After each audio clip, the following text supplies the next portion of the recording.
Hello everyone, welcome back to my channel Swati Study Planner. நம்ம பார்க்க போறது group 16 elements கான one shot video. ஆல்ரெடி நம்ம group 15 வரைக்கும் கம்ப்ளீட் பண்ணியிருக்கோம். ஸோ அந்த நீங்க group 15 elements கான one shot video பார்க்கலனா link description box comment section ரெண்டுலையுமே இருக்கு. தயவு செஞ்சு அதை செக் பண்ணி பார்த்துட்டு இதை கண்டினியூ பண்ணுங்க. ஏன்னா அதில் நம்ம ஆல்ரெடி நிறைய பேசிக் கான்செப்ட்ஸ் எல்லாமே டிஸ்கஸ் பண்ணிட்டோம். அண்ட் இப்போ வந்து பார்த்தீங்கன்னா பி பிளாக்ஸில் நம்மளுக்கு நான் சொன்ன மாதிரி குரூப் 15, 16, 17, 18 இருக்கு. அண்ட் இதுக்கான நோட்ஸ் நம்ம ஆல்ரெடி ப்ரொவைட் பண்ணியிருக்கோம். நோட்ஸ் வந்து நம்ம நடத்த போகிறோம். ஸோ நோட்ஸ் எப்படிக்கா நாங்கள் டவுன்லோட் பண்ணுறது அப்படின்னு வந்து உங்களுக்கு டவுட் வரும். ஸோ நீங்கள் போக வேண்டியது ஃபர்ஸ்ட் வந்து நீங்கள் யூடியூபுக்கு போங்க. யூடியூபுக்கு போனதுக்கு அப்புறமேட்டு நீங்கள் இது ஒரு ரொம்ப ஈஸியான ப்ராசஸ் தான். ஆனால் வந்து நிறைய பேருக்கு இல்லை கன்ஃபியூஷன் இருந்துச்சு. அதனால தான் நான் வந்து ஒன்ஸ் உங்களுக்கு சொல்லிடலான்னு தான். ஸோ வந்து நீங்கள் யூடியூப் போயிட்டு ஸ்வாதி ஸ்டடி பிளானட் அப்படிங்கிறத வந்து டைப் பண்ணுங்க. ஸோ டைப் பண்ணதுக்கு அப்புறமேட்டு நீங்கள் வந்து இந்த இதை கிளிக் பண்ணீங்க அப்படின்னா பிளேலிஸ்ட் அப்படின்னு ஒரு செக்ஷன் வந்து உங்களுக்கு தெரியும். இந்த பிளேலிஸ்ட் செக்ஷன்ல போங்க. இந்த பிளேலிஸ்ட் செக்ஷன்ல போனீங்கன்னா உங்களுக்கு எல்லா பிளேலிஸ்ட்டும் தெரியும். ஃபோன்லேயே இதே மாதிரி இப்படி டவுன்வேர்ட்ஸாக இருக்கும். இதில் லேப்ல வந்து சைட் வேர்ட்ஸாக இருக்கும். அவ்வளோதான். ஸோ வந்து நீங்கள் பிளேலிஸ்ட் ஒன்று ஒன்றா செக் பண்ணி பாருங்க. நிறையா நம்ம அப்லோட் பண்ணியிருக்கோம். இதில் கெமிஸ்ட்ரி நோட்ஸ் அப்படின்னு ஒரு பிளேலிஸ்ட் இருக்குல்ல, இந்த பிளேலிஸ்ட்ல போனீங்க அப்படின்னா வந்து உங்களுக்கு நோட்ஸ் கிடைச்சிரும். ஓகேவா? P block elements notes. இதுலயும் கேட்டிருந்தீங்க அக்கா Fighting's not that easy. 16ல இருந்தா இருக்கு, குரூப் 15 ஓடது காணா அப்படின்னு. ஸோ அதுக்கு நீங்க பண்ண வேண்டியது டிஸ்கிரிப்ஷன் பாக்ஸுக்கு போங்க. பாருங்க பி பிளாக் எலமெண்ட்ஸ் நோட்ஸ்ன்னு இருக்குல்ல, இதை கிளிக் பண்ணீங்கன்னா குரூப் 16, 17, 18க்கான நோட்ஸ் உங்களுக்கு கிடைச்சிரும்.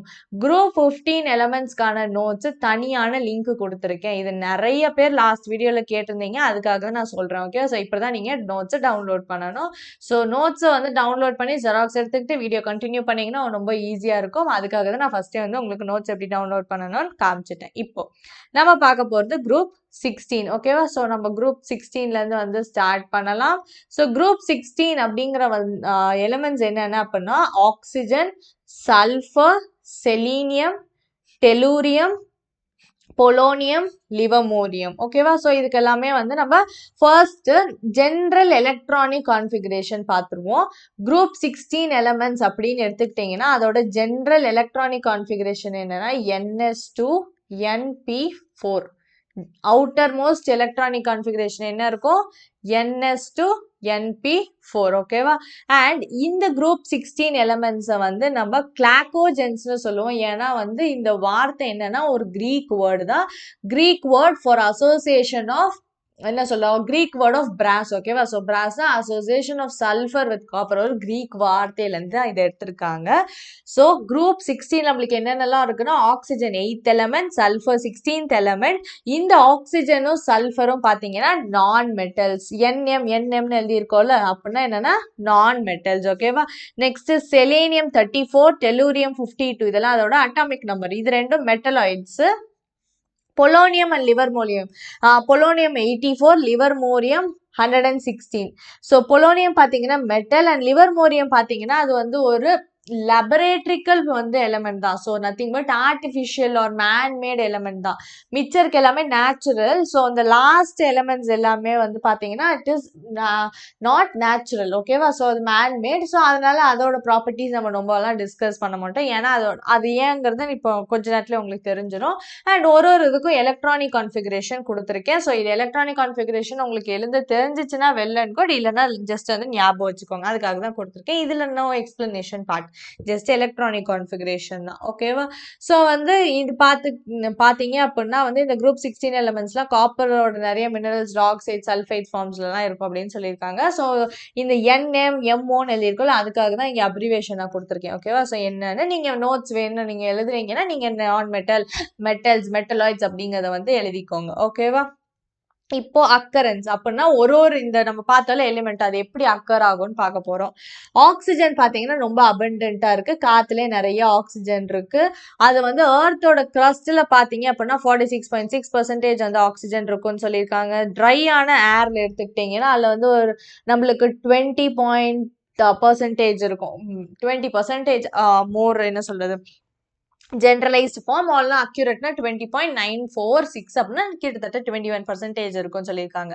நெக்ஸ்ட் சல்ஃபர் பார்த்தீங்க அப்படின்னா இது ஒரு இம்பார்ட்டன்ட் கொஸ்டின். ஸோ சல்ஃபர் எப்படிலாம் வந்து இருக்கும் அப்படின்னா வால்கேனோஸ்ல H2S அப்படிங்கிற ஃபார்மேட்ல இருக்கும்னு சொல்லியிருக்காங்க. நெக்ஸ்ட் முட்டையில் எக்கு, நம்மளோட வந்து ஹேர் முடியல, ஆனியன்ஸ், கார்லிக்ஸ் இது எல்லாத்துலேயுமே இருக்கும். ஏர்த்தோட கிரஸ்ட்ல ரொம்ப 0.03 அவ்வளோ கம்மி பர்சன்டேஜ்லேருந்து தான் இருக்கும். 0.03லேருந்து 0.1% இருக்கும். அண்ட் இன்னொன்று இதுதான் வந்து முக்கியம். சல்ஃபர் வந்து எப்படிலாம் இருக்கலாம்னா இந்த ஃபார்ம் ஆஃப் சல்ஃபைட்ஸ், இந்த ஃபார்ம் ஆஃப் சல்ஃபேட்ஸ். சல்ஃபைட்ஸ் அப்படின்னா அதுக்கு example galena PbS, zinc blende ZnS2, copper pyrite CuFeS2. Sulphates அப்படின்னா gypsum CaSO4.2H2O, epsom salt MgSO4.7H2O and barite BaSO4. ஓகேவா? ஸோ சல்ஃபர் சல்ஃபைடுங்கிற ஃபார்ம்லேயும் இருக்கலாம், சல்ஃபேட்டுங்கிற ஃபார்ம்லேயும் இருக்கலாம். ரெண்டுக்குமே வந்து 3 எக்ஸாம்பிள் கொடுத்துருக்காங்க, அதை ஞாபகம் வச்சுக்கோங்க. ஓகேவா? Next selenium and tellurium. இது வந்து பார்த்தீங்கன்னா மெட்டல் செலினைட் அப்படின்னா என்னது, மெட்டல் கூட இந்த செலேனியம் இருக்கும், ஒரு மெட்டல் டெலூரியம் இருக்கும். ஓகேவா?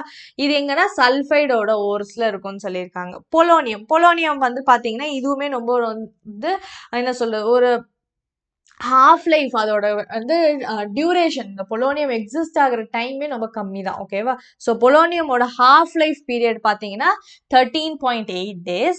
அண்ட் இது வந்து இந்த பொலோனியம் ஜென்ரலாக எங்கேயாவது நம்மளுக்கு கிடைக்கும் அப்படின்னா அக்கரன்ஸ் தானே பார்த்துட்டு இருக்கோம். ஸோ ஜென்ரலாக எங்கேயும் கிடைக்கும்னா by decay of uranium and thorium.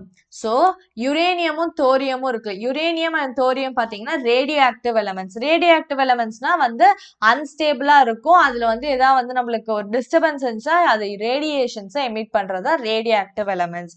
So இந்த பொலோனியம் வந்து எப்போ வந்து நம்மளுக்கு வரும்னா யுரேனியமும் தோரியமும் வந்து அது யுரேனியம் அண்ட் தோரியமோட டிகே ப்ராசஸ்லேருந்து நம்மளுக்கு பொலோனியம் கிடைக்கும். ஸோ அது வந்து ஒரு ரேடியோ ஆக்டிவ் சப்ஸ்டன்ஸ் பொலோனியம், ஏன்னா அதுவும் ஒரு ரேடியோ ஆக்டிவ் எலமெண்ட்லேருந்து தானே வருது. அதனால நெக்ஸ்ட் நான் சொன்ன மாதிரி லிவர்மோரியம். இது ரொம்ப கம்மி டயத்துக்கு தான் எக்ஸிஸ்டே ஆகும். ஏன்னா பாருங்களேன் அதோட லைஃப் ஸ்பேனே ½ செகண்ட் தான். ஸோ அதை அந்த ½ செகண்ட் தான் அதுவே வந்து இருக்கும். ஸோ அந்த ½ செகண்ட்ல வந்து நம்மள அதோட ப்ராப்பர்ட்டிஸ் ஆகட்டும், அது மெட்டலா நான் மெட்டலா, அது எப்படி ரியாக்ட் ஆகும், அந்த மாதிரிலாம் நம்மளால கண்டுபிடிக்க முடியாது. ஏன்னா அது ரொம்ப கம்மி டயத்துக்கு தான் வந்து எக்ஸிஸ்ட் ஆகுது.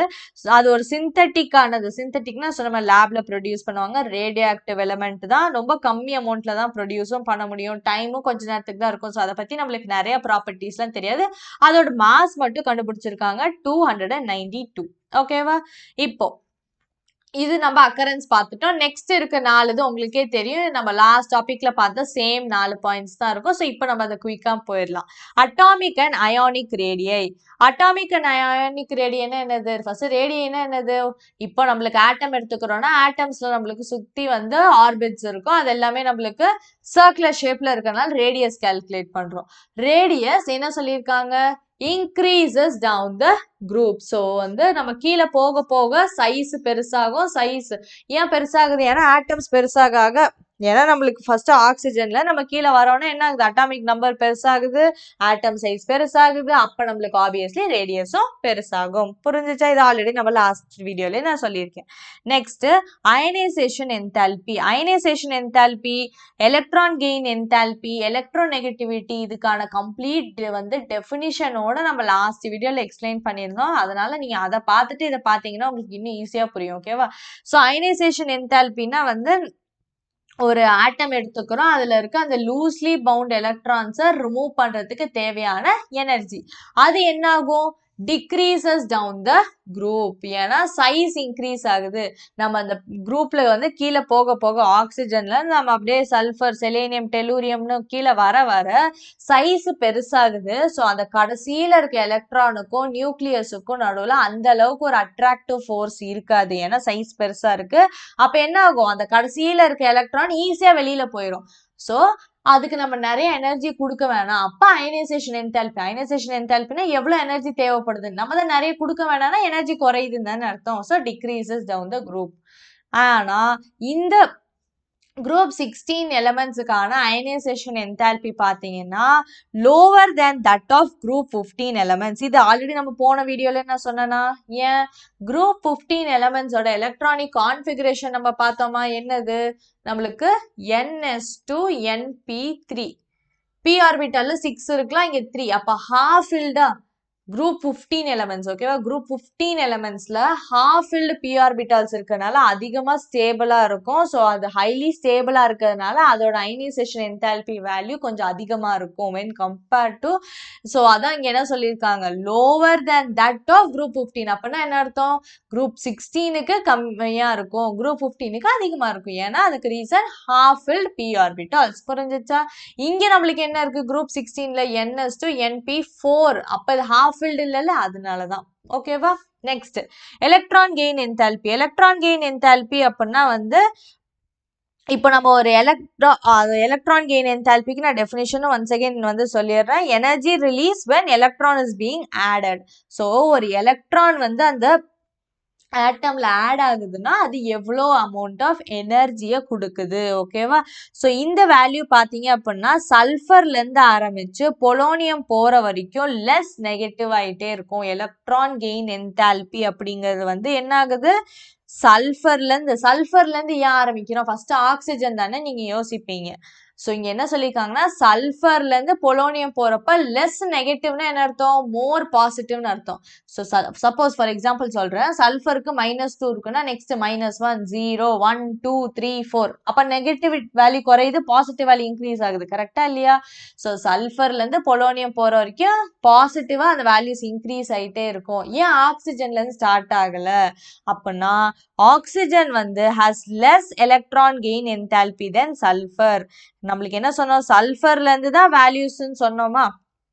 ஆக்சிஜன் பார்த்தீங்க அப்படின்னா, ஸோ ஆக்சிஜனுக்கு பார்த்தீங்கன்னா எலக்ட்ரான் கெயின் என்தால்பியோட வேல்யூ ரொம்ப ரொம்ப கம்மி சல்ஃபரை கம்பேர் பண்ணும் போது. ஓகேவா, அது ஏன் அப்படின்னா வந்து ஆக்சிஜனோட ஒரு different behaviour, anomalous behaviour of oxygen காரணத்தினால் என்ன இருக்கு, அதுக்கு சல்ஃபரை கம்பேர் பண்ணும்போது எலக்ட்ரான் கெயின் என்தால்பி வேல்யூ கம்மி. ஸோ எலக்ட்ரான் கெயின் என்தால்பின்னு என்னது, energy released when an electron is being added. So electron add ஆகும் போது அது வந்து கொடுக்குற எனர்ஜி, ஸோ அந்த எனர்ஜி வந்து எப்படி இருக்குமா, ஆக்சிஜனுக்கு கம்மியா இருக்கும். ஏனால் ஆக்சிஜனோட அனாமலஸ் ப்ராப்பர்ட்டின்னு என்னன்னா அதுக்குன்னு இருக்க ஒரு specific different property.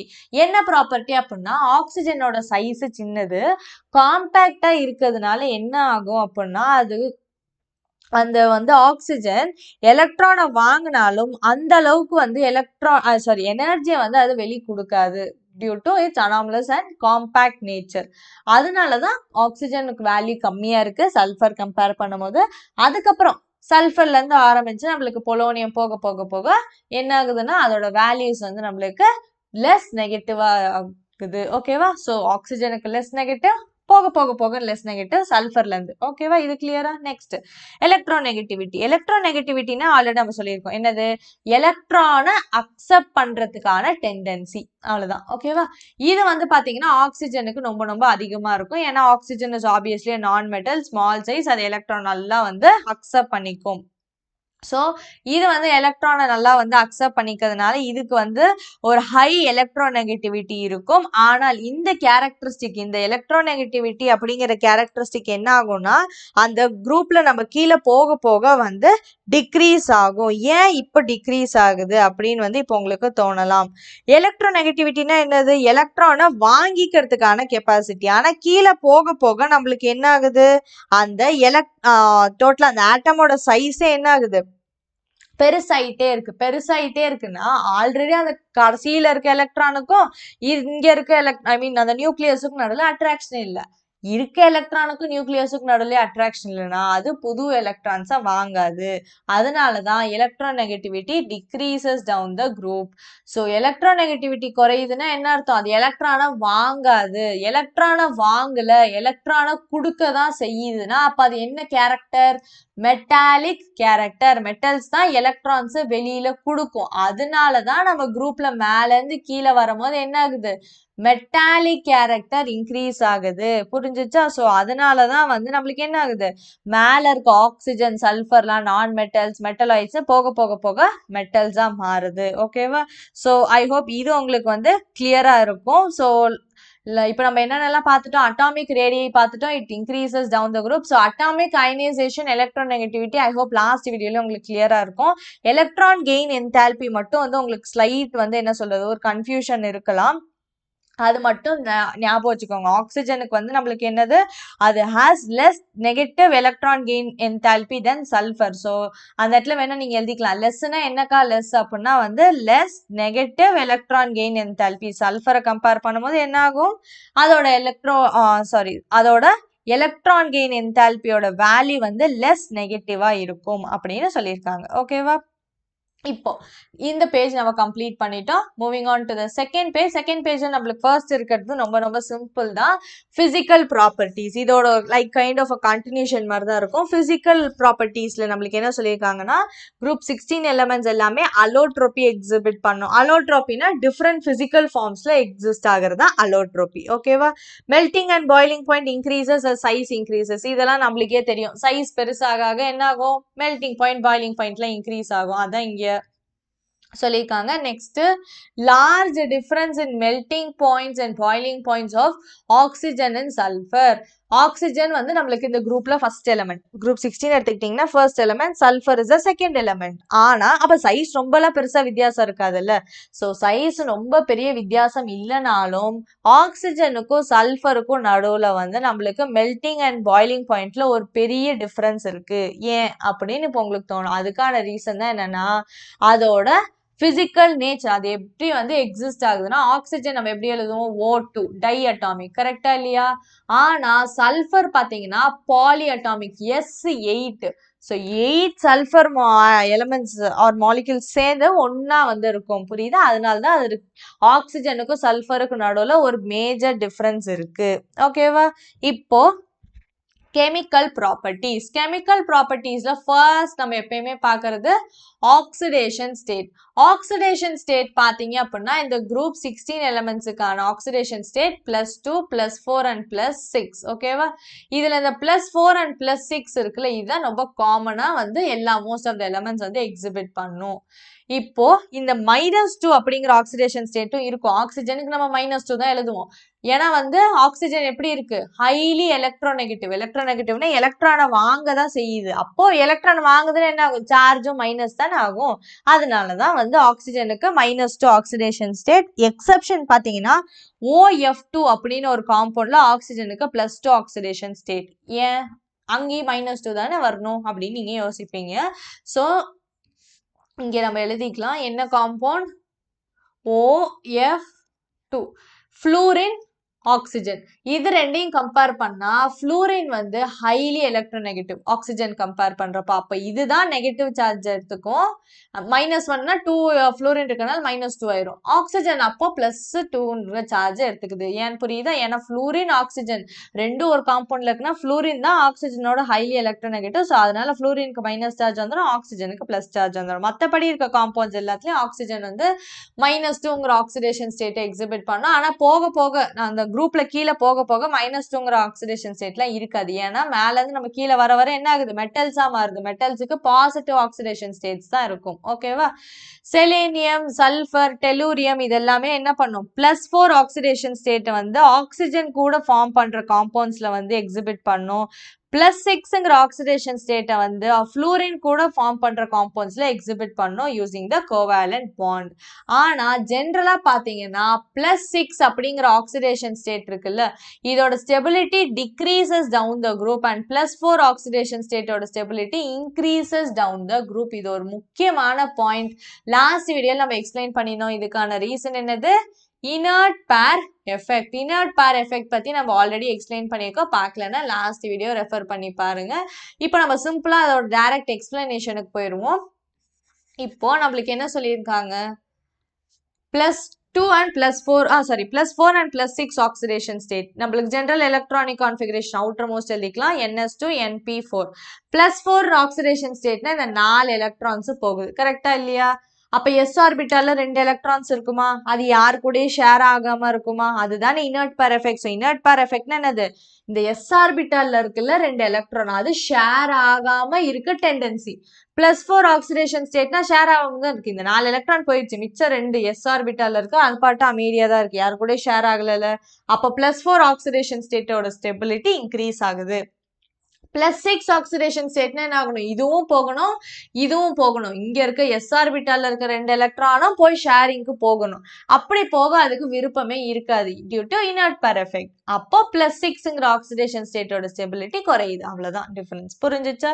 Next anomalous behaviour of oxygen. நான் சொன்ன மாதிரி ஆக்சிஜனுக்கு இருக்க ஸ்பெசிபிக் பிஹேவியர் என்னன்னா அதுக்கு ஸ்மால் சைஸ், ஹைலி எலக்ட்ரோநெகட்டிவ், ரொம்ப சின்ன சைஸ். எலக்ட்ரோநெகட்டிவிட்டினா எலக்ட்ரானுக்கு அது புல் பண்ணிக்கிறதுக்கான எபிலிட்டி அதுக்கு ரொம்ப ரொம்ப அதிகம். அண்ட் பாத்தீங்க அப்படின்னா தண்ணி எடுத்துக்கிறோம், ஓகேவா? ஸோ தண்ணி எடுத்துக்கிறோம் அப்படின்னா அது நல்ல தண்ணிக்கு ஆக்சிஜனுக்கும் ஹைட்ரஜனுக்கும் நடுவில் ஸ்ட்ராங் ஹைட்ரஜன் பாண்ட் இருக்கும். அந்த அளவுக்கு ஒரு ஹைட்ரஜன் பாண்ட் ஹைட்ரஜனுக்கும் சல்ஃபருக்கும் நடுவில் கூட இருக்காது. ஏன் ஹைட்ரஜனுக்கும் ஆக்சிஜனுக்கு நடுவில் மட்டும் இவ்வளோ ஸ்ட்ராங் பாண்ட் இருக்குன்னா it is highly electronegative, small சைஸா இருக்கிறதுனால, ஓகேவா? அப்புறம் ஆக்சிஜனுக்கு பாத்தீங்கன்னா ஆப்சன்ஸ் ஆஃப் டி ஆர்பிட்டால். ஏன்னா ஆக்சிஜன் என்னது நம்மளுக்கு 8th எலமெண்ட். அப்ப அங்க நம்மளுக்கு டி ஆர்பிட்டால் வர வாய்ப்பே இல்லை. அதனாலதான் அதோட கோவேலன்சியோட கோவேலன்சி எவ்வளோனா 4. ஆனா 4 கூட அதெல்லாம் எக்ஸிபிட் பண்ணாது, மேக்சிமம் +2, ஓகேவா? நெக்ஸ்ட் அதர் எலமெண்ட்ஸ்லாம் பாத்தீங்கன்னா இந்த குரூப் 16ல இருக்க மற்ற எலமெண்ட்ஸ்லாம் +4 கோவேலன்சி 4 வரைக்கும் எக்ஸ்டெண்ட் பண்ண முடியும். ஆனா ஆக்சிஜனுக்கு டி ஆர்பிட்டால் இல்லை அப்படிங்கறதுனால அது அதோட கோவேலன்சி 4 or 2 தான் மெயின்லி, ஓகேவா? நெக்ஸ்ட் குரூப் 16 எலமெண்ட்ஸ் ஹைட்ரஜன் கூட எப்படி ரியாக்ட் பண்ணும் அப்படின்னா H2E அப்படின்னு காம்பவுண்ட் ஃபார்ம் பண்ணும். H2னா நீங்க ஹைட்ரஜன், ஈனா அந்த எலமெண்ட்டை போட்டுடணும். H2O, H2S, H2SC அப்படின்னு, புரியுதா? ஓகே, இப்போ acidic character increases from H2O to H2TE அப்படின்னா வாட்டர் எடுத்துக்கிறீங்க, வாட்டர்ல இருந்து நீங்க கீழே டெலூரியம் வரைக்கும் போடுறீங்க அந்த எலமெண்ட்ஸ். அந்த மாதிரி போகும்போது என்ன ஆகுதுன்னா அசிடிக் கேரக்டர் இன்க்ரீஸ் ஆகுது. அசிடிக் கேரக்டர் என்ன ஆகுது? இன்க்ரீஸ் ஆகுது. ஏன் இது நடக்குது அப்படின்னா decrease in bond dissociation enthalpy of hydrogen and அந்த ஹைட்ரஜனுக்கும் அந்த எலமெண்ட்டுக்கும் இருக்க பாண்ட். ஸோ என்ன சொல்றாங்கன்னா ஃபர்ஸ்ட் எலமெண்ட் எடுத்துக்கிறீங்க H2O. இப்போ அதுல ஆக்சிஜனுக்கும் ஹைட்ரஜன் நடுவில் நல்ல ஸ்ட்ராங் பாண்ட் இருக்கும். இதுவே நீங்க அந்த குரூப்ல கீழே போக போக அந்த அளவுக்கு ஒரு ஸ்ட்ராங் பாண்ட் இருக்காது. ஏன்னா சைஸும் பெருசா இருக்கு, அதனால அது ஹைட்ரஜன் கூட அந்த அளவுக்கு ஸ்ட்ராங் பாண்ட்லாம் இருக்காது. அப்ப அது ஈஸியா டிசோசியேட் ஆயிரும். அதான் பாண்ட் டிசோசியேஷன் என்தால்பி. பாண்டை பிரேக் பண்றது தேவையான எனர்ஜி. ஸோ அது ஈஸியா டிசோசியேட் ஆயிருது.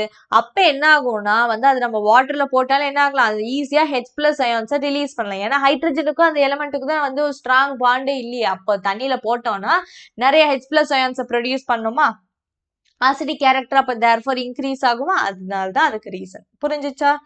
Next thermal stability decreases from H2O to H2T. அப்படின்னா டெம்பரேச்சர் வச்சு நம்ம சொல்லும் போது H2O நல்லா ஸ்டேபிளா இருக்கும். சேம் காரணம் தான். H2TEலாம் எடுத்துக்கிட்டீங்கன்னா அது டெலூரியமே ஒரு பெரிய எலமெண்ட்.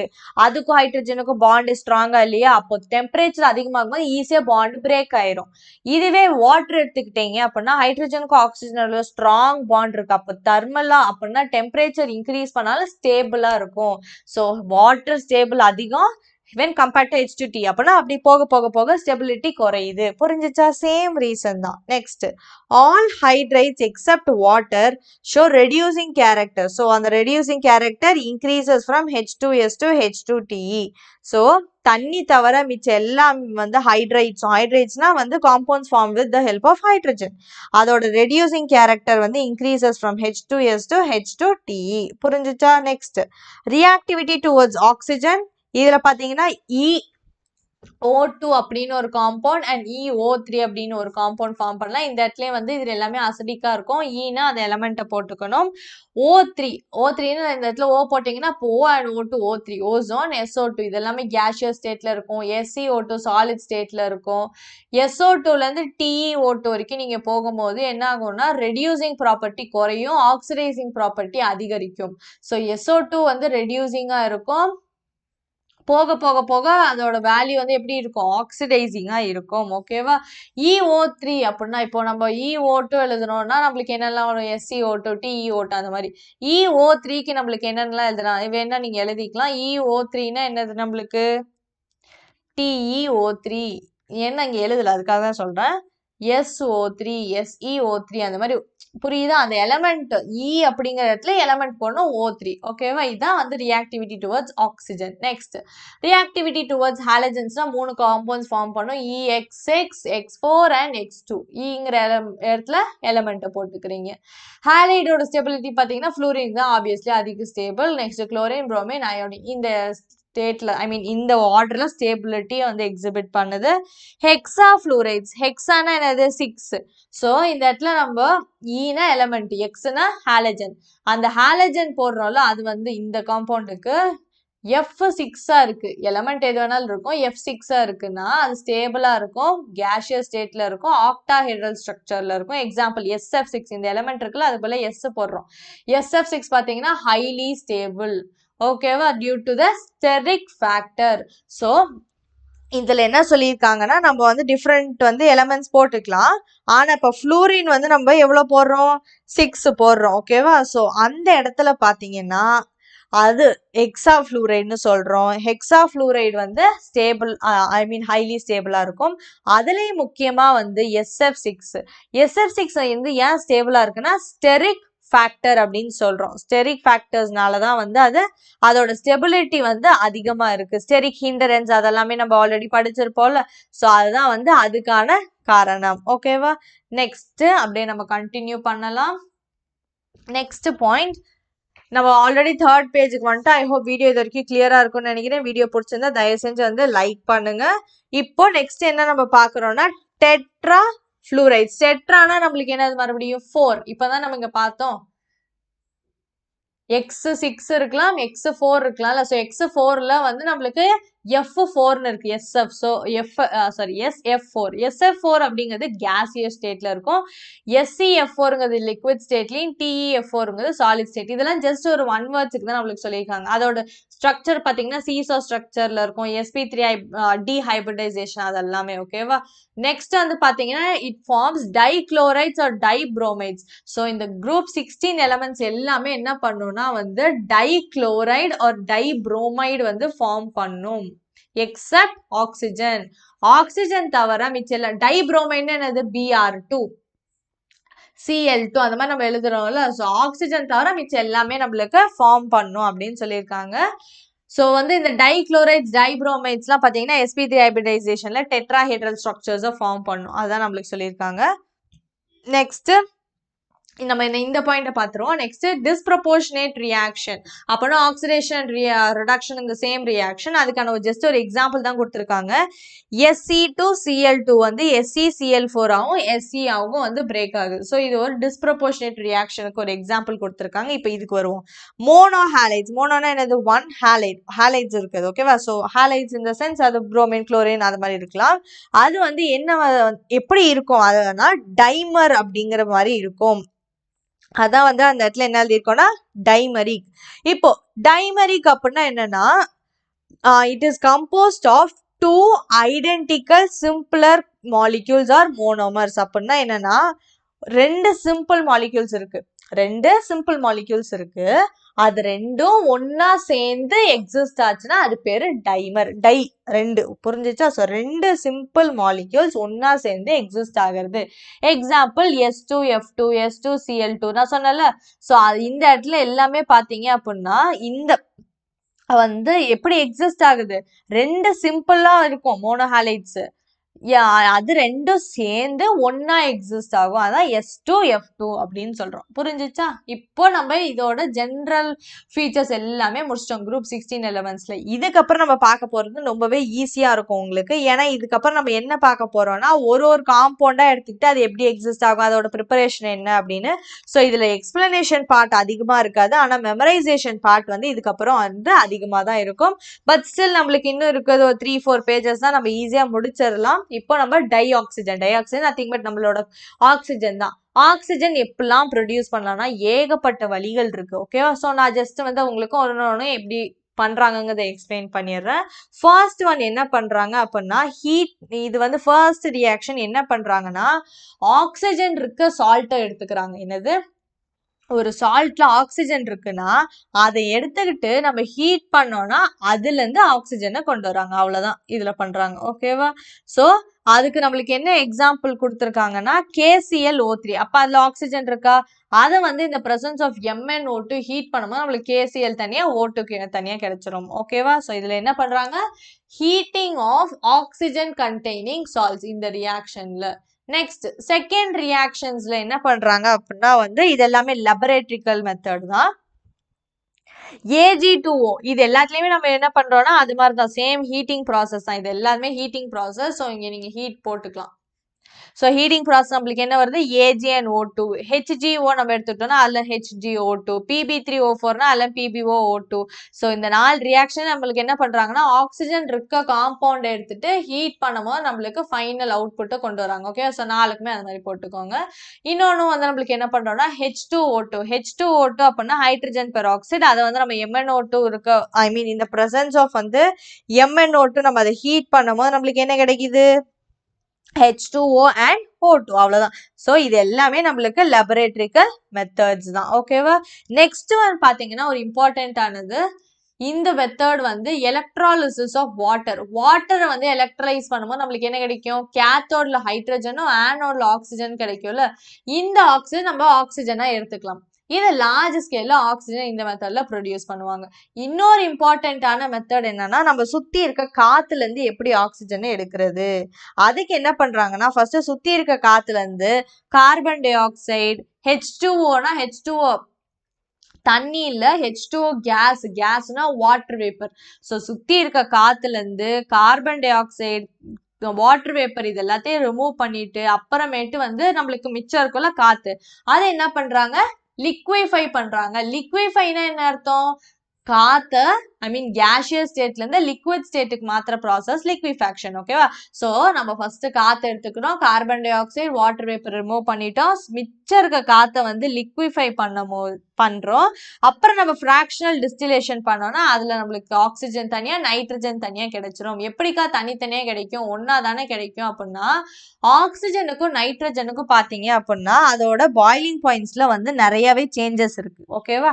அதனால வந்து நைட்ரஜன் ஃபர்ஸ்டே வெளில வந்துடும், அப்ப மிச்சம் இருக்கிறது நம்மளுக்கு ஆக்சிஜன். ஸோ அந்த மெத்தட்லயும் ஆக்சிஜன் நம்ம ப்ரொடியூஸ் பண்ணலாம். ஓகேவா? இப்போ ஆக்சிஜனோட ப்ராப்பர்ட்டிஸ் பாத்தீங்கன்னா கலர்லாம் கிடையாது, ஆர்டரும் கிடையாது. அது வந்து நம்மளுக்கு எவ்வளோ இருக்கும், அதோட சாலிபிலிட்டி கொடுத்துருக்காங்க 3.08 centimetre cube in 100 centimetre cube of water. So நம்ம வந்து அதோட சாலிபிலிட்டி பத்தி பேசுறோம். அது வந்து எப்போ லிக்விஃபை ஆகும், 90 கெல்வின், ஃப்ரீசிங் பாயிண்ட் 55 கெல்வின், அதெல்லாமே. அதோட ஐசோடோப்ஸ் ஞாபகம் வச்சுக்கோங்க.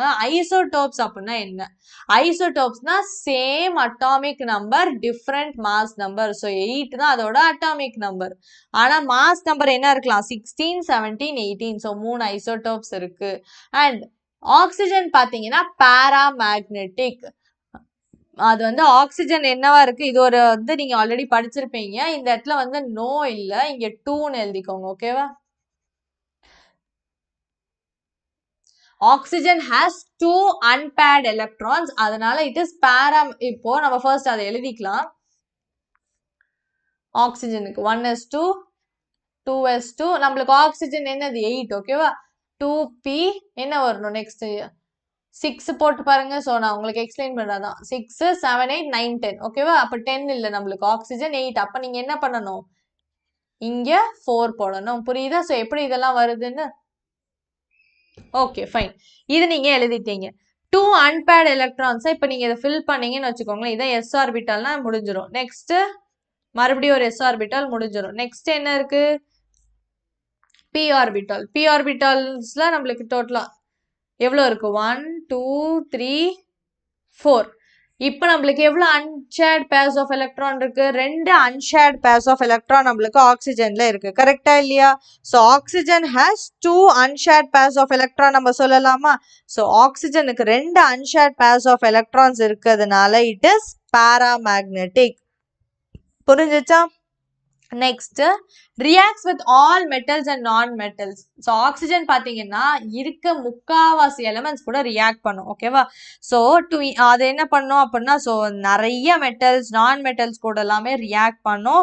டு இனிஷியேட் வந்து heat is needed at oxygen double bond oxygen. ஓகேவா? ஸோ என்னக்கா அங்கே எழுதியிருக்கீங்க எங்களுக்கு புரியல அப்படின்னா, ஆக்சிஜன் எப்படி எக்ஸிஸ்ட் ஆகுது? ஒரே ஒரு ஓ தனியாக சுற்றிக்கிட்டு இருக்கும்? நோ. அது எப்படி இருக்கும்? O2 நம்ம ஆல்ரெடி சொன்னோம்ல, அது ஆக்சிஜன் ஒரே ஒரு ஆக்சிஜன் தனியா இருந்துச்சுன்னா ஸ்டேபிளா இருக்காது. அது என்ன பண்ணும்? இன்னொரு ஆக்சிஜன் கூட சேர்ந்து O2ங்கிற ஃபார்ம்ல தான் வந்து எக்ஸிஸ்ட் ஆகும். ஸோ O2 அப்படிங்கிற ஃபார்ம்ல தான் அது எக்ஸிஸ்ட் ஆகுது அப்படின்னா அது என்னது? ஆக்சிஜனுக்கும் ஆக்சிஜன் நடுவில் பாண்ட் கிரியேட் ஆகி இந்த மாதிரி இருக்கு. ஸோ அது வேற ஏதாவது ஒரு மெட்டலோ நான் மெட்டலோ அது கூட போய் ரியாக்ட் பண்ணணும்னா ஃபர்ஸ்ட் என்ன பண்ணணும்? இதுக்கு நடுவில் இருக்க பாண்டை பிரேக் பண்ணணும். ஸோ அதுக்கு ஒரு அமௌண்ட் ஆஃப் ஹீட் நம்ம கொடுத்தோம் அப்படின்னா அந்த பாண்டு பிரேக் ஆயிடுச்சுன்னா அது போய் மற்ற எலிமெண்ட்ஸ் கூட எல்லாம் ரியாக்ட் பண்ணும். அப்புறம் அது ரெஸ்பிரேஷனுக்கு யூஸ் பண்றோம், கம்பஷனுக்கு யூஸ் பண்றோம், ஹாஸ்பிட்டல்ஸ்ல யூஸ் பண்றோம், ஃபியூவலுக்கு யூஸ் பண்றோம். அந்த மாதிரி வந்து ஆக்சிஜனுக்கு ஏகப்பட்ட அப்ளிகேஷன்ஸ்லாம் இருக்கு. அது உங்களுக்கே தெரியும்.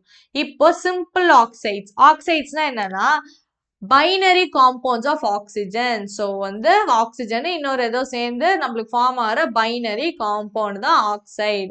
இந்த சிம்பிள் ஆக்சைட்ஸ்னா என்ன? மிக்ஸ்டு ஆக்சைட்ஸ்னா என்னன்னா, சிம்பிள் ஆக்சைட்னா MgO இல்லை வந்து நம்மளுக்கு H2O3. ஸோ இந்த மாதிரி வந்து சிம்பிள் ஆக்சைட்ஸ் நம்ம ஒன்று பிரிக்கும். Sorry, Al2O3. ஸோ சிம்பிள் ஆக்சைட்ஸ்னு ஒன்று இருக்கு. இன்னொன்று மிக்ஸ்டு ஆக்சைட்ஸ் அப்படின்னா Fe3O4 இல்லைன்னா Pb3O4. இது எல்லாமே நம்மளுக்கு மிக்ஸ்டு ஆக்சைட்ஸ். நம்ம மோஸ்டா வந்து இந்த நம்ம சிலபஸ்ல வந்து பார்க்க போறது வந்து சிம்பிள் ஆக்சைட்ஸ் தான். நம்மளுக்கு மிக்ஸ்டு ஆக்சைட்ஸ் பத்தி சும்மா என்னன்னு தெரிஞ்சுக்கிட்டீங்கன்னா வந்து போதும். ஓகேவா? So mixed oxides. இப்போ மிக்ஸ்டு ஆக்சைட்ஸ்னா என்ன அப்படின்னா வந்து ஒரு ஆக்சைடு, அதுவும் ஆக்சைடு தான், அதுலயே வந்து ஆக்சிஜன்ஸ் இருக்கும் தான். ஆனால் நான் வந்து மேபி உங்களுக்கு டெஃபினேஷனாக சொல்கிறேன். an oxide that contains cations of more than one chemical elements, ஓகேவா, or cation of a single element in several states of oxidation. So நம்மளுக்கு ரொம்ப சிம்பிளாக சொல்லணும்னா வந்து என்ன இருக்கும்? அது வந்து டிஃப்ரெண்ட் ஆக்சிடேஷன் ஸ்டேட்ஸ், நிறைய ஆக்சிடேஷன் ஸ்டேட்ஸில் இருக்கிறது, இல்லை நிறைய கேட்டியான்ஸ் இருக்கிறது, இது எல்லாமே நம்மளுக்கு மிக்ஸ்ட் ஆக்சைட்ஸ். நம்ம அதை பற்றி பெருசாக பார்க்க போகிறது இல்லை. சிம்பிள் ஆக்சைட்ஸ் பற்றி தான் பார்க்க போகிறோம். சிம்பிள் ஆக்சைட்ஸ் வந்து எக்ஸாம்பிள் MgO, Al2O3 இது எல்லாமே நம்மளுக்கு சிம்பிள் ஆக்சைட்ஸ் தான். இப்போ இந்த சிம்பிள் ஆக்சைட்ஸ் எடுத்துக்கிறீங்கன்னா அதை 3ஆ டிவைட் பண்ணலாம். அசிடிக், பேசிக், நியூட்ரல். ஓகேவா? இப்போ அசிடிக்னா என்னன்னா அந்த ஆக்சைடுனா என்னது? ஆக்சிஜன் இருக்க ஒரு பைனரி காம்பவுண்ட். அதை எடுத்து நீங்க தண்ணியில போட்டீங்கன்னா அந்த சொல்யூஷன் அசிடிக்கா இருந்துச்சுன்னா அது அசிடிக் ஆக்சைடு. பேசிக்கா மாறுச்சுன்னா இட் இஸ் பேசிக் ஆக்சைடு. ஒரு சேஞ்சுமே இல்லைன்னா it is neutral. So acidic oxides என்னது? ஆக்சைடு வாட்டர் கூட மிக்ஸ் ஆகும்போது it produces an acid. So வந்து அப்படி இருந்துச்சுன்னா it is acidic. For example SO2 நீங்க தண்ணியில போட்டீங்கன்னா H2SO3 ஆசிட். இதுவே வந்து ஃபார் எக்ஸாம்பிள் பேசிக்னா ஆக்சைடு தண்ணியில போட்டீங்கன்னா பேஸா மாறும். சப்போஸ் அதுக்கு எக்ஸாம்பிள் பார்த்தீங்கன்னா CaO, அதை நீங்க வாட்டர்ல போட்டீங்கன்னா CaOH ட்வைஸ். ஸோ அதுவே நம்மளுக்கு பேசிக் தான். நியூட்ரல்னா அசிடிக்கும் இல்லை பேசிக்கும் இல்லை. For example carbon monoxide, nitrogen monoxide, இது எல்லாமே நம்மளுக்கு எக்ஸாம்பிள்ஸ். ஓகேவா? இப்போ இதுக்கும் வந்து நம்மளுக்கு நிறைய எக்ஸாம்பிள்ஸ் கொடுத்துருக்காங்க. SO2, CO2, N2O5. பேசிக்கு பார்த்தீங்க அப்படின்னா CaO, BaO இது எல்லாமே நம்மளுக்கு எக்ஸாம்பிள்ஸ். இது பார்த்தீங்கன்னா அசிடிக் வந்து யார் கூடலாம் வந்து இருக்கும்னா நான் மெட்டல்ஸ் கூட ஜென்ரலாக வந்து இருக்கும். ஓகேவா? ஸோ வந்து oxides of non metals are generally acidic in nature. ஆனால் எல்லாத்துலேயும் நம்மளுக்கு எக்ஸப்ஷன் இருக்கும்ல. இந்த கேஸ்லேயே நம்மளுக்கு எக்ஸப்ஷன் இருக்கு. எக்ஸப்ஷன் என்னன்னா Mn2O7, CrO3, V2O5. இது எல்லாமே பார்த்தீங்கன்னா metals. Mn metal, Cr metal, V metal, ஆனா இதோட ஆக்சைட்ஸ் வந்து நம்மளுக்கு அசிடிக்கா இருக்கும். ஓகே, ஸோ இதெல்லாம் அதோட எக்ஸப்ஷனல் ப்ராப்பர்ட்டிஸ் மாதிரி. சேம் வே பேசிக் ஆக்சைட்ஸ் பார்த்தீங்கன்னா மோஸ்டா மெட்டல்ஸ் தான் பேசிக் ஆக்சைட்ஸை ப்ரொடியூஸ் பண்ணும். ஆனா இதுல வந்து ஒரு எக்ஸப்ஷன் இருக்கு, அதுதான் nothing but amphoteric oxides. Amphoteric அப்படின்னா அந்த வார்த்தையே என்ன குறிக்குது? Both acidic and basic character. So ஆக்சைட்ஸ்ல both acidic character basic character இருந்துச்சு, அது ஆம்போடெரிக்னு சொல்லுவோம். உதாரணத்துக்கு Al2O3 எடுத்துக்கிறீங்களா? இப்போ இந்த Al2O3 இந்த presence of HCl and H2O என்ன ஆகும் அப்படின்னா நம்மளுக்கு இந்த ஒரு பர்டிகுலர் பாருங்க இந்த ரியாக்ஷன் நம்மளுக்கு நடக்கும். சேம் Al2O3 என்ன ஆகும்? NaOH கூடயும் ரியாக்ட் பண்ணும். ஸோ ஆசிட் கூடயும் ரியாக்ட் பண்ணும், பேஸ் கூடயும் ரியாக்ட் பண்ணும். அப்படிங்கிற ஆக்சைட்ஸ் தான் ஆம்போடெரிக் ஆக்சைட்ஸ். ஓகேவா? ஸோ இதுல நீங்க வந்து என்ன தெரிஞ்சுக்கணும்? சிம்பிள் ஆக்சைட்ஸ்ல அசிடிக்னா என்ன, பேசிக்னா என்ன, நியூட்ரல்னா என்ன, ஆம்போடெரிக்னா என்ன, அப்புறம் ஒன்னொன்னுக்கும் உதாரணம் என்ன கொடுத்துருக்காங்க. அசிடிக்னா மோஸ்டா நான் மெட்டல் ஆக்சைட்ஸ், அதுல என்ன எக்ஸப்ஷன், பேசிக்னா மோஸ்டா மெட்டல் ஆக்சைட்ஸ், அதுல என்ன எக்ஸப்ஷன், அப்புறம் எக்ஸாம்பிள்ஸ் எல்லாத்துக்குமே தெரிஞ்சுக்கிட்டீங்கன்னா போதும். ஓகேவா? இதோட நம்மளுக்கு ஆக்சைட் சிம்பிள் ஆக்சிஜன் முடிச்சிட்டோம். Next ozone. ஓசோன் நம்மளுக்கு ஆல்ரெடி நிறைய பேருக்கு தெரிஞ்சிருக்கும். ஓசோன் எங்க இருக்கும்? நம்மளுக்கு இந்த ஸ்ட்ராட்டோஸ்பியர்ல இருக்கும். யூவி லைட்லாம் வரதை தடுக்குது. நம்ம எர்த்தை சுத்தி ஓசோன் லேயர் இருக்கு, அது எல்லாமே நம்மளுக்கு தெரியும். சேம் ஸ்டோரி தான். ஸோ ஓசோன் அப்படிங்கிற நத்திங் பட் ஆக்சிஜனோட அலோட்ரோபிக் ஃபார்ம் தான். இன்னொரு பிசிக்கல் என்ன சொல்றது எக்ஸிஸ்டன்ஸ் ஆஃப் ஆக்சிஜன் தான் நம்மளுக்கு O3 ஓசோன்னு சொல்றாங்க. அது எப்படி நம்ம ப்ரிப்பேர் பண்றோம்னா ஆக்சிஜன் எடுத்துக்கிறோம். ஸோ ஆக்சிஜனே எப்படி எடுக்கணும்னா ஸ்லோவா இருக்க ட்ரை ஆக்சிஜன் ஸ்டீம். அந்த ஆக்சிஜன் வந்து ஒரு ஸ்டீம் மாதிரி இருக்கு, ட்ரையா இருக்கு, அது ஸ்லோவா பாஸ் ஆகுது. ஸ்லோவா எது வழியா பாஸ் ஆகுது? சைலண்ட் எலக்ட்ரிக்கல் டிஸ்சார்ஜ் வழியா போகும்போது அது O3 மாறும். ஸோ ஆக்சிஜன் வந்து இந்த மாதிரி ஆக்சிஜன் O3 மாறுது. ஓகேவா? ஸோ இது நம்மளுக்கு 100% ஈல்டெல்லாம் இருக்கும். இப்போ சப்போஸ் நம்மளுக்கு இந்த ஓசோனோட கான்சென்ட்ரேஷன் அபவ் 10% இருக்கணும் அப்படின்னா ஓசோனைசர்ஸ் அப்படிங்கிறத யூஸ் பண்ணணும். என்ன யூஸ் பண்ணணும்? ஓசோனைசர்ஸ். அது என்ன பண்ணும்னா அந்த வெசல் அந்த ரியாக்ஷன்ல இருக்க லிக்விட் ஆக்சிஜன் எல்லாத்தையும் O3 மாத்தும். அந்த இதுதான் ஓசோனைசர்ஸ். லிக்விட் ஆக்சிஜன்ஸ் எல்லாம் O3 மாத்துறது. இது ஜஸ்ட் ப்ரிப்பரேஷன் தான். ப்ராப்பர்ட்டிஸ். ஓசோன் எப்படி இருக்கும்னா கேஸா இருந்துச்சுன்னா ஓசோன் வந்து பேல் ப்ளூ கலர்ல இருக்கும். லிக்விடா இருந்துச்சா ஒரு டார்க் ப்ளூலையும், சாலிடா போகும்போது வைலட் டு பிளாக்கிஷ் அந்த கலர்ல இருக்கும். ஓகேவா? சின்ன ரொம்ப கம்மியான கான்சன்ட்ரேஷன் ஓசோன் இருந்துச்சுன்னா அவ்வளோ ஹார்ம்லெஸ் கிடையாது. ஆனா ஹை கான்சன்ட்ரேஷன் இருந்துச்சுன்னா நாஷியஸா ஃபீல் பண்ணலாம், இல்ல ஹெட் ஏக் இருக்கலாம், நிறைய வந்து நம்மளுக்கு சைட் எஃபெக்ட்ஸ் இருக்கும். கம்மி குவான்டிட்டிஸ்ல நோ இஷ்யூஸ். அண்ட் ஓசோன் பாத்தீங்க அப்படின்னா தெர்மோடைனாமிக்கலி அன்ஸ்டேபிள், ஒரு அன்ஸ்டேபிளான காம்பவுண்ட். ஓகேவா? ஸோ அந்த ஓசோன் என்ன ஆகும்னா ரொம்ப சீக்கிரமா ஆக்சிஜன் O2O அண்ட் ஹீட்டா பிரிஞ்சிரும். இந்த ஆக்சிஜன் என்ன ஆகும்? ரொம்ப சீக்கிரம் O2O அண்ட் ஹீட்டா பிரிஞ்சிரும். இந்த ஹீட்னா என்ன அர்த்தம்? ஹீட் ரிலீஸ் ஆகுதுன்னா exothermic reaction. Exothermic reaction heat is ரிலீஸ்னா இப்போ என்ன அர்த்தம்? ΔH is minus. கரெக்டா? அப்போ நம்மளுக்கு என்ன ΔH இஸ் மைனஸ்னா ΔS is positive. Entropy positive, enthalpy negative. அப்போ நம்மளுக்கு என்ன தெரியும்? ΔG is equal to ΔH minus T ΔS. தெரியுமா? இந்த வேல்யூ நெகட்டிவ் சம் வேல்யூன்னு வச்சுக்கோங்களேன். Minus T ΔS is positive நம்மளுக்கு சொல்லியிருக்கோமா? ஸோ இந்த இடத்துல நம்மளுக்கு எப்படி இருக்கும்னா நம்மளுக்கு எப்பயுமே என்ன தெரியும்? ΔRG வேல்யூ ஆர் ΔGயோட வேல்யூ நம்மளுக்கு எப்படி இருக்கணும்? நெகட்டிவா இருக்கணும். அப்பதான் ரியாக்ஷன் இஸ் ஃபேவர்ட் அப்படின்னு நம்மளுக்கு தெரியும். ஸோ இந்த இடத்துல நம்மளுக்கு இந்த T ΔS அப்படிங்கிற டோட்டல் வேல்யூ ஒரு பாசிட்டிவ் வேல்யூவாகவும் இந்த என்தால்பியோட வேல்யூ ஒரு நெகட்டிவ் வேல்யூவா இருந்துச்சுன்னா ஃபைனல் ஆன்சர் நம்மளுக்கு ஒரு நெகட்டிவ் ஆன்சர் வரும். ஸோ தேர்ஃபோர் நம்மளுக்கு என்ன ஆகும்? ΔGயோட வேல்யூ நம்மளுக்கு நெகட்டிவா இருக்கும். புரியுதா? ஸோ இதை நான் வந்து இப்படி உங்களுக்கு எக்ஸ்பிளைன் பண்றேன். ஸோ தட் ஒன்று ஈஸியா உங்களுக்கு புரியும். இங்க என்ன சொல்லியிருக்காங்க? ஹீட் ரிலீஸ் ஆகுது, அப்போ ΔHோட வேல்யூ நெகட்டிவ். இதுதானே அவங்க சொல்லியிருக்காங்க. இப்போ நம்மளுக்கு ΔGயோட வேல்யூ நெகட்டிவா இருந்தா தான் நம்மளுக்கு ரியாக்ஷன் இஸ் ஃபேவர்ட். கரெக்டா? ஸோ நம்மளுக்கு ஃபர்ஸ்ட் ஈக்குவேஷன் எழுதிக்கலாம். ΔG இஸ் ஈக்குவல் டு இப்போ நம்மளுக்கு இதோட வேல்யூ நெகட்டிவ்னு சொல்லிட்டாங்க. இப்போ நம்மளுக்கு இந்த del s ஓட வேல்யூ இருக்குல்ல, இந்த del s ஓட வேல்யூ நம்மளுக்கு எப்படி இருக்கு? பாசிட்டிவ்.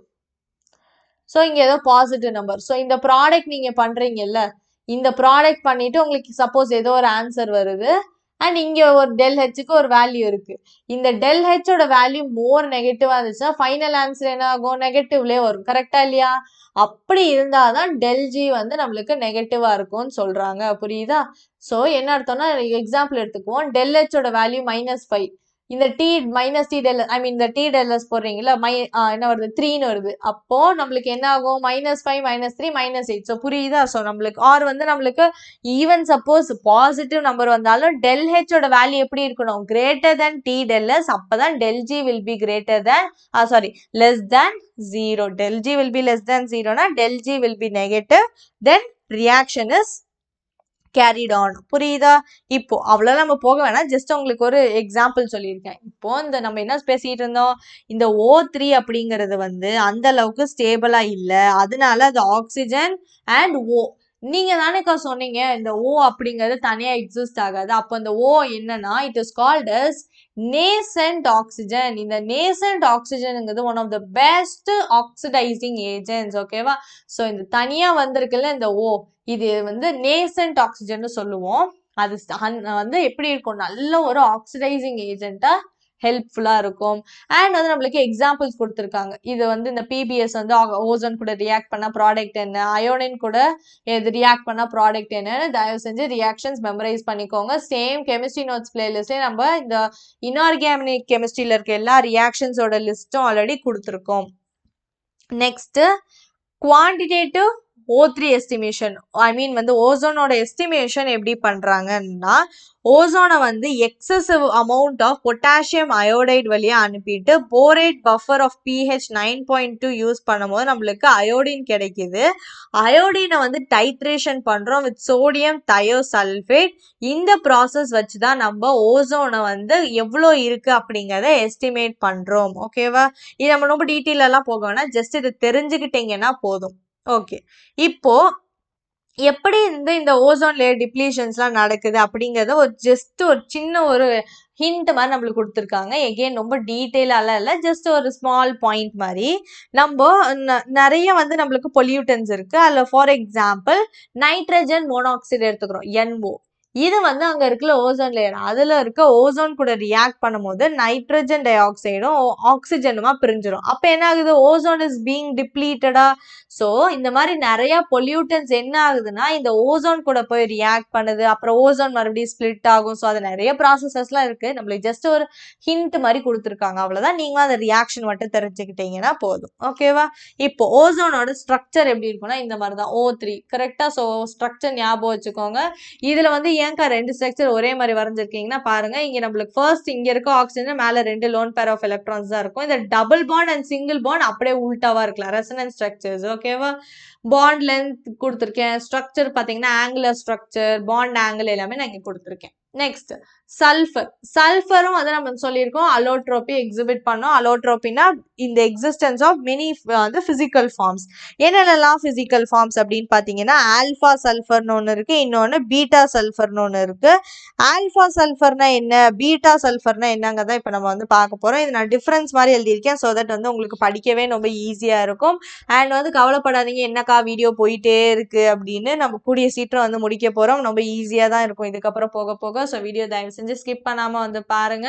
ஸோ இப்போ நம்ம கண்டினியூ பண்ணலாமா? Alpha sulphur. ஆல்ஃபா சல்ஃபரோட இன்னொரு பேரு ராம்பிக் சல்ஃபர். எல்லோ கலர்ல இருக்கும். மெல்டிங் பாயிண்ட், கிராவிட்டியோட வேல்யூலாம் கொடுத்துருக்காங்க. முக்கியமானது பார்த்தீங்கன்னா இல்லை ப்ரிப்பரேஷன் தான். ஓகேவா? ஸோ ப்ரிப்பரேஷனுக்கு என்ன பண்றாங்கன்னா evaporating roll sulphur in CS2 medium எடுத்துக்கிறாங்க. இதுல இருந்து roll sulphur, roll of sulphur, அந்த மாதிரி ரொம்பலாம் நம்ம டீட்டெயிலா போகல. நான் சொன்ன மாதிரி ரோல் ஆஃப் சல்ஃபர் வந்து இந்த மீடியம் ஆஃப் CS2 நம்ம வந்து ஹீட் பண்றோம். ஓகேவா? ஸோ அங்கேருந்து நம்மளுக்கு கிடைக்கிறது தான் வந்து ஆல்ஃபா சல்ஃபர். அண்ட் இங்க இன்னொரு பாயிண்ட் வந்து ஆட் பண்ணிக்கோங்க, ஆல்ஃபா சல்ஃபர். நெக்ஸ்ட் பாயிண்ட் ப்ரிப்பரேஷன்ல இல்ல, நெக்ஸ்ட் பாயிண்ட். ஓகேவா?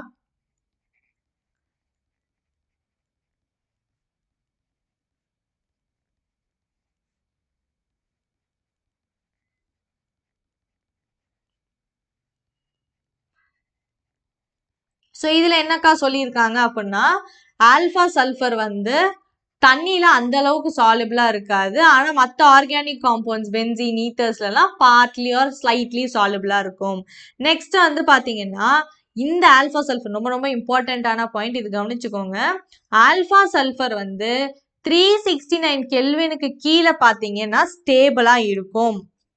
369 கெல்வின் அப்படிங்கிற டெம்பரேச்சர் அது வந்து கிராஸ் பண்ணிருச்சு அப்படின்னா அதோட ஸ்டெபிலிட்டி போயிட்டு அது பீட்டா சல்ஃபரா மாறிடும். ஸோ ஆல்ஃபா சல்ஃபர் எப்போ எக்ஸிஸ்ட் ஆகும் அப்படின்னு கேட்டாங்கன்னா என்ன ஆன்சர்? Below 369 kelvin. ஓகேவா? இப்போ சேம் அதே தான் பீட்டா சல்ஃபர். பீட்டா சல்ஃபரோட இன்னொரு பேர் மோனோக்ளினிக் சல்ஃபர். அது நீடில் ஷேப் ஸ்ட்ரக்சர் இருக்கும், மெல்டிங் பாயிண்ட், கிராவிட்டி அதெல்லாம் கொடுத்துருக்காங்க. ப்ரிப்பரேஷன் பார்த்தீங்க அப்படின்னா நான் சொன்ன மாதிரி ஹீட்டிங் த ராம்பிக் சல்ஃபர். ஏன்க்கா ஹீட்டிங் த ராம்பிக் சல்ஃபர்னா நல்லா கவனிங்க. 369 கெல்வினுக்கு கம்மியாக இருக்கப்பதான் அது ஆல்ஃபா சல்ஃபர். அதுக்கு மேல நீங்க டெம்பரேச்சர் அதிகமாக்குனீங்கன்னா அது என்னவா மாறிடும்? பீட்டாவா மாறிடும். புரிஞ்சுச்சா? ஸோ என்ன பண்றாங்க, ராம்பிக் சல்ஃபர் எடுத்துக்கிறாங்க, நல்லா 369 கெல்வினுக்கு மேல ஹீட் பண்றாங்க. ஸோ அது ஆப்வியஸ்லி பீட்டா சல்ஃபரா மாறிடும்.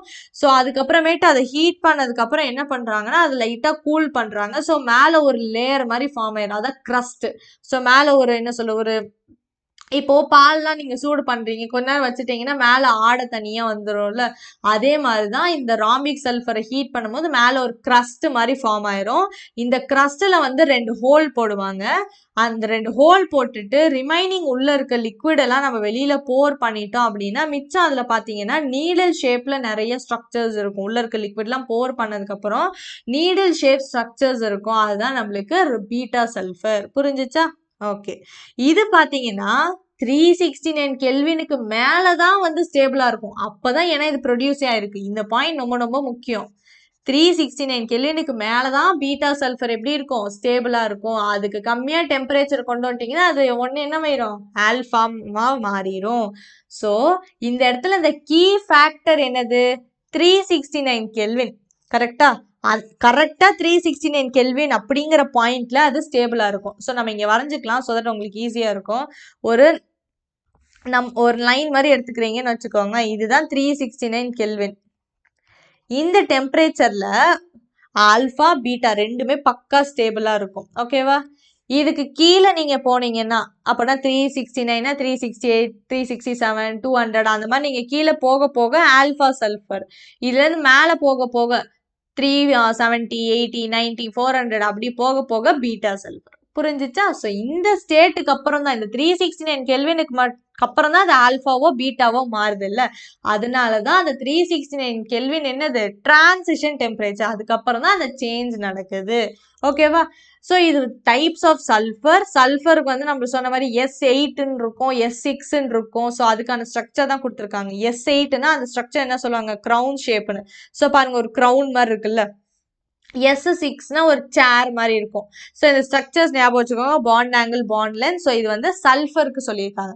ஆல்ஃபா சல்ஃபரா இருந்தாலும் சரி, பீட்டா சல்ஃபரா இருந்தாலும் சரி, அது எப்படி இருக்கும்? S8ங்கிற மாலிகுலாவும் எக்ஸிஸ்ட் ஆகலாம், S6ங்கிற மாலிகுலாவும் எக்ஸிஸ்ட் ஆகலாம். அதுக்கான ஸ்ட்ரக்சர் கொடுத்துருக்காங்க. ஓகேவா? So just another 1.5 page to go. இப்போ சல்ஃபர் பார்த்துட்டோம். Next sulphur dioxide. இது ரொம்ப ஈஸி தான். சல்ஃபர் எடுத்துக்கிறீங்க, இந்த பிரசன்ஸ் ஆஃப் ஆக்சிஜன் அண்ட் வந்து SO3 ஒரு 68% ஆஃப் SO3 கான்சென்ட்ரேட்டட் இருக்கும் போது நம்மளுக்கு சல்ஃபர் டை ஆக்சைடு கிடைக்கும். இது ஒரு ஜென்ரல் மெத்தட். லெபரேட்டரிக்கல் மெத்தட்ல சல்ஃபைட் அயான் எடுத்துக்கிறோம், SO3 2- அது கூட வந்து 2H+ ஆட் பண்ணும்போது H2 and SO2 கிடைக்கும். இது லெபரேட்டரிக்கல் மெத்தட். இண்டஸ்ட்ரியல் மெத்தட்னா FeS2 எடுத்துக்கிறீங்க சல்ஃபைட்ஸ். ஸோ இது வந்து வித் ஆக்சிஜன் நம்மளுக்கு வந்து என்ன ஆகும்னா reaction of FeS2 with oxygen Fe2O3 and sulphur dioxide நம்மளுக்கு கிடைச்சிடும். இந்த சல்ஃபர் டை ஆக்சைடு எடுத்து ஸ்டீல் சிலிண்டர்ஸ்ல ஸ்டோர் பண்ணிக்கோங்க. இது ஜஸ்ட் சல்ஃபர் டை ஆக்சைடோட ப்ரிப்பரேஷன் மெத்தட்ஸ். ப்ராப்பர்ட்டிஸ் பார்த்தீங்கன்னா கலர்லெஸ்ஸாக தான் இருக்கும், கேஸா. ஆனால் பஞ்சன் ஸ்மெல், ஒரு ஸ்ட்ராங்கான ஒரு ஸ்மெல் இருக்கும். தண்ணியில் நல்லாவே சாலிபிளா இருக்கும்.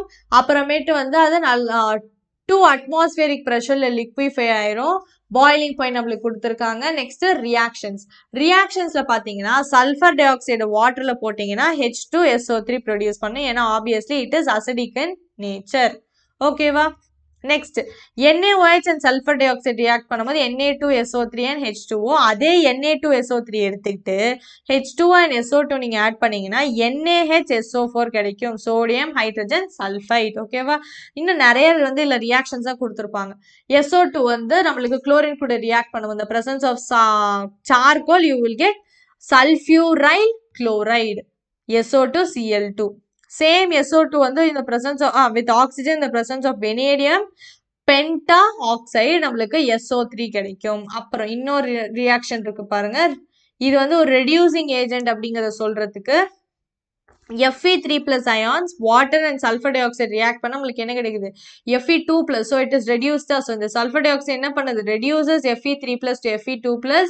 அப்புறம் அந்த SO2 என்ன SO4 2 minus and 4H plus மாறிடும்.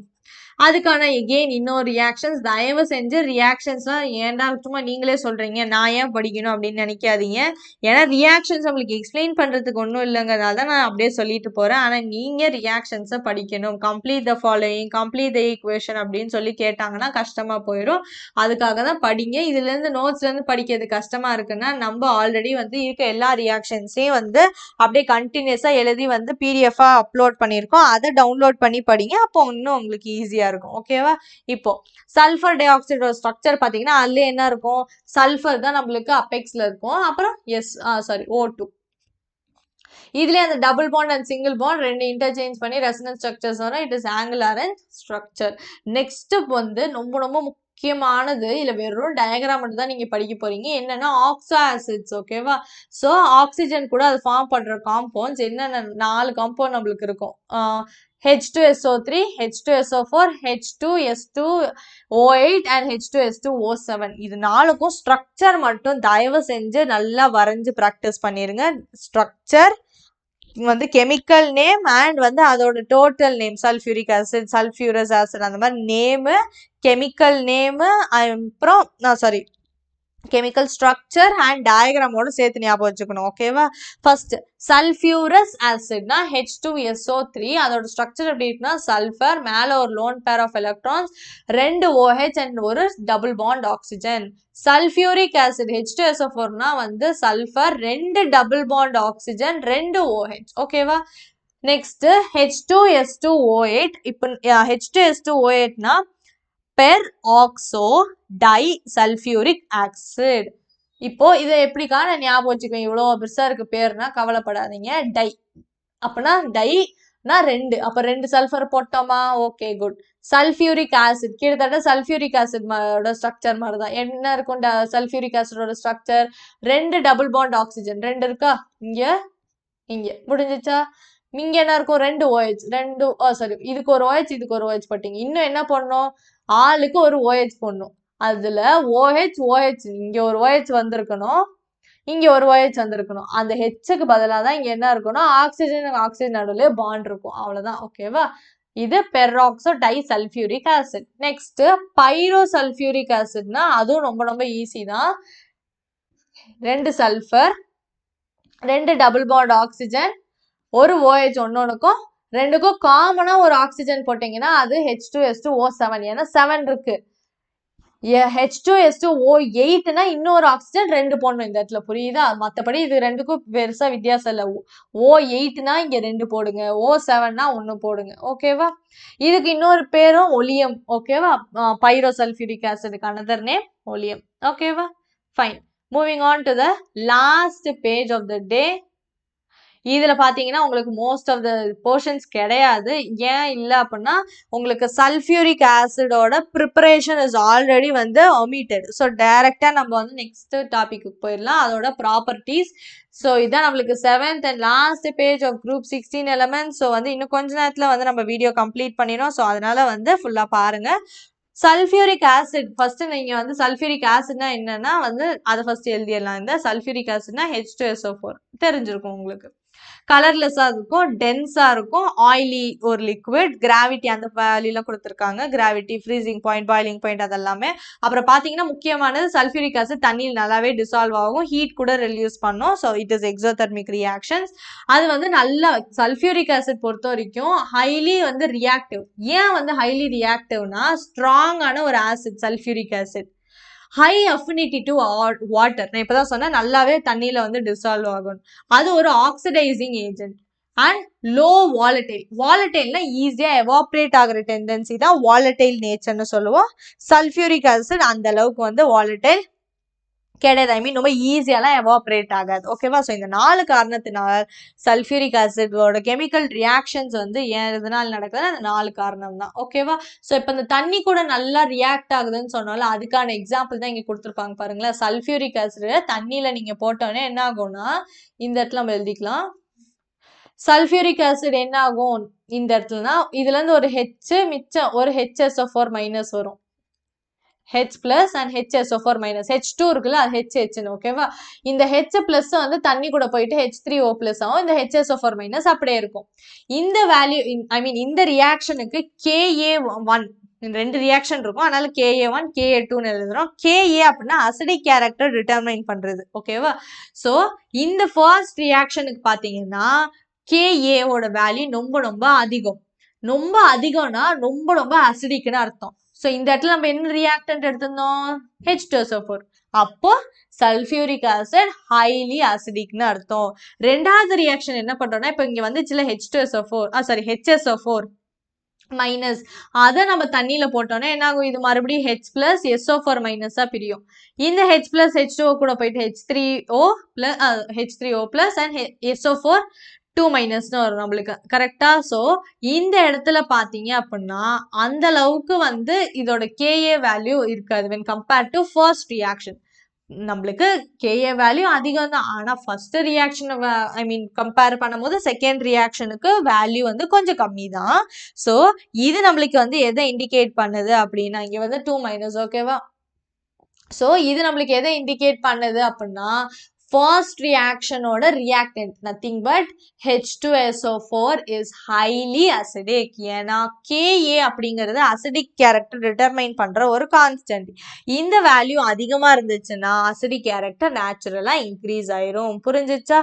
And the last few points, 2 types of salts are formed னா என்னன்னா சல்ஃபியூரிக் ஆசிட்ல இருந்தா சேம் எல்லாமே சல்ஃபியூரிக் ஆசிட் பத்தி தான் பேசுறோம்.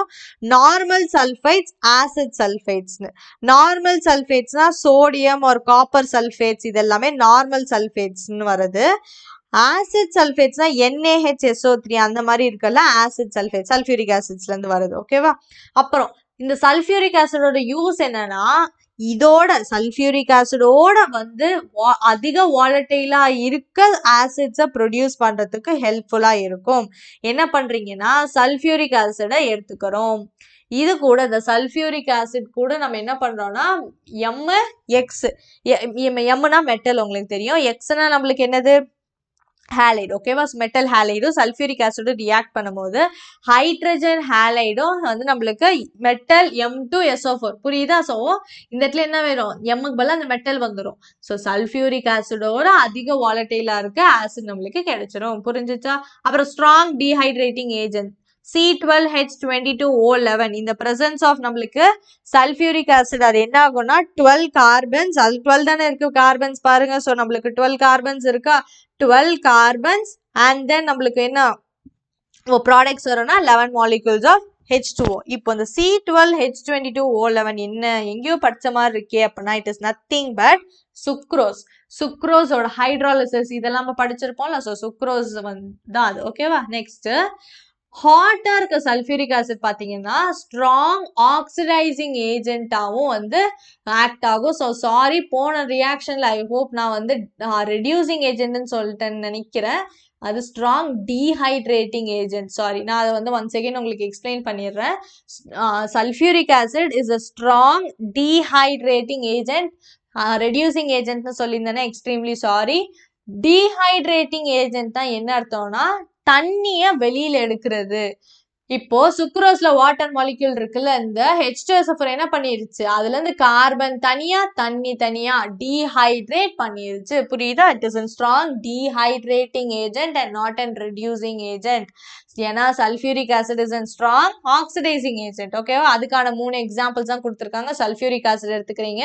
காப்பர் கார்பன் சல்ஃபர் கூட ரியாக்ட் பண்ண copper sulphate carbon di oxide sulphur di oxide வந்து வித் அதர் காம்பவுண்ட்ஸ் வந்து இது ப்ரொடியூஸ் பண்ணும். ரியாக்ஷன்ஸ் ஒன்ஸ் அகெயின் வந்து மெமரைஸ் ரிவைஸ் பண்ணிக்கோங்க.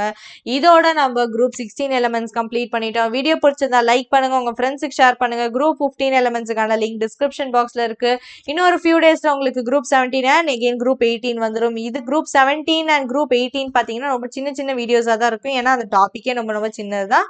ஸோ நான் உங்களை நெக்ஸ்ட் இருக்கக்கூடிய வீடியோஸ்ல பார்க்குறேன். Still then stay tuned. By.